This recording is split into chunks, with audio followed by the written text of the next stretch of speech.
Çeşmelere göre Haramda Berdi Muhammedow'un uruğu neşe kaçakçı yolunu İmam Nazar Serket geçeligesinden has boş yere Tağtavalardan Kerka taraf 120 kilometrlikte yerleşen Humlu deyilen yere göçürmek kararına gelipdir.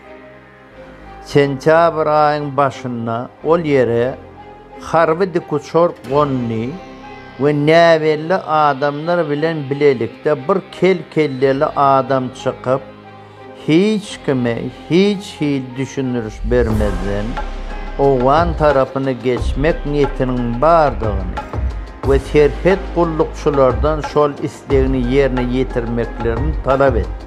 Emma gözevçilik posunun yolbaşçıları gelin mihmanına yurt başındaki zadamın uruğunun çal kardinalini ve esası neşe sevdasını aylap yören narkobaronini Haramdağın icesinin ayalda onun oğlu Kakavay Muğallimi Kakavay Oradgellivi tanamadılar.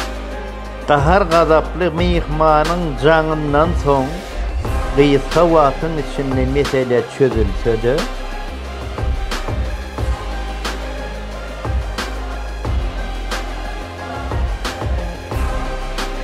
gelen mihmanı tanamayan terhetçiler bu vakadan son yitirim oldu.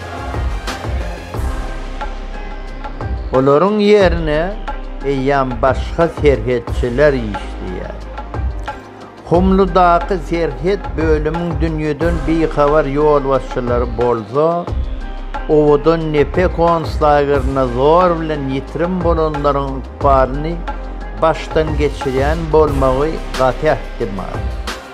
Demek, ehli yurt rayatları hükmürovan zalimın tohum tiyicinin yüzünü görönden tanımalı ve boyun bolmalı deyilen talep edilyenliği şun bolup çıkıyordu.